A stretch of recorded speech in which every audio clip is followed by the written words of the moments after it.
because y'all talking about some shit y'all don't know what's going on. So Lil Durk dropped this. Lil Durk, what was it? Let me see if I can find the song. Okay, here we go. For you to understand why I asked that question, listen, Fat Joe, I know all the rappers who slapped each other behind the scenes, robbed each other. I know a nigga who literally got his chain took by another nigga and had to send that shit back after another nigga got involved. I know all the shit that happened. I'm not bringing this shit to the light because honestly, I'm not really here to fuel beef as y'all might think. However, this is the disingenuity of people like you that are former rappers coming into the media space. You can't hype up killing, hype up beef when even the fans, like, nigga, we not from Chicago. We know what the fuck you're talking about. We're not like really in tune with these behind the scenes situations, but these guys are rapping about it, tweeting about it. Why do you think why do you blame the media if they ask about it? Listen to the snippet. And by the way, I guess this will be point A that I want Fat Joe to answer to, Mr. Fat Joe.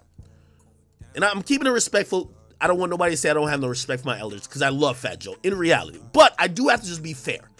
Fat Joe, the reason why I asked about Gunna, right, is because Lil Durk, who stated when I was speaking about all these other things, he says he hated rats. Now everybody has had whatever questionable stance or they're waiting to see what happened with Gunna. Then Lil Durk dropped this snippet, very viral. Everybody was talking about it. That from BBL. What happened to Virgil, we probably gon' tell. I let him go because Timo ain't selling. Like 7 and Booker, no. Let me play it again. I don't think that Fat Joe has ever seen this in his life.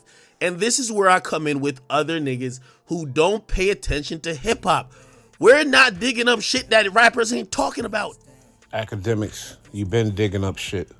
Stop fucking lying. You're a super hypocrite. I see you handling this situation with gloves. You know, you already know about Fat Joe. You don't really want no smoke with that. But at the same time, you disrespected him in all kind of ways. You call him an ex-hip-hop artist. You claim he doesn't know what's going on with the game. You think he don't know. The boy been out since before you was born. He had a gold album. He been covering hip-hop situations, doing his lives. So he's in tune, brother. Just because you feel under attack, just like the guilt that you feeling for the war in Chirac, now you feeling that guilt more for starting some bullshit and, you know, asking about fuck shit that you don't really need to be asking about when the people know the truth already. It's all for your clicks and your views. That's why you brought up Quando Rondo. That's why you brought up King Von and the death and all that stuff. But all Fat Joe was simply asking is, why'd you ask that question to just further try to incriminate Lil Durk and try to make him turn up and crash up?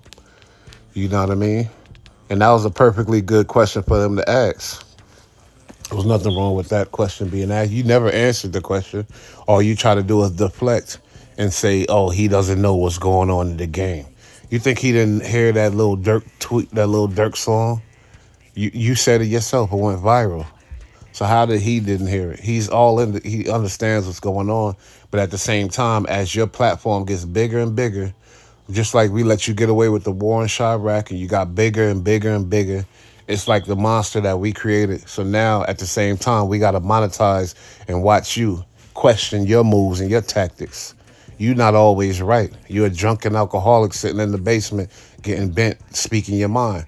Hey, all praises to you because you found a lane to get your money. But at the same time, you can't jump on defense when somebody, a legend like Fat Joe, questions you.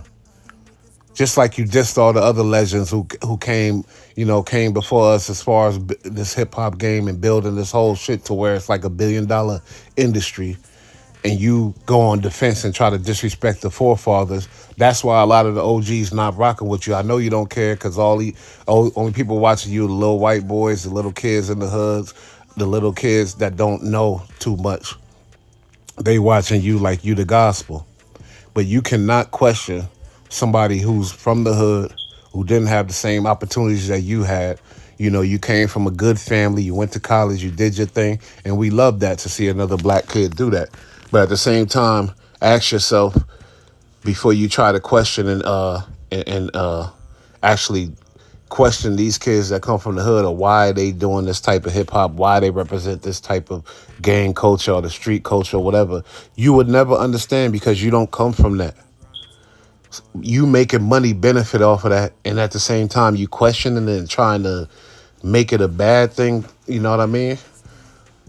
How does that even work? Make that shit make sense. You made your fortune off of these kids, the violence, the gang culture, the hate in our community. You made your fortune off of that. And now you trying to say you don't understand why these rappers are doing this. You will never understand. You will never understand. You're a good kid. You went to college. So don't try to understand. We don't expect you to understand. But at the same time, when an OG like Fat Joe asks you a question, we expect you to answer it. And stop shaking and baking and doing the sucker shit. That's the way I feel. I had to get that off. Pay attention to hip hop. We're not digging up shit that rappers ain't talking about.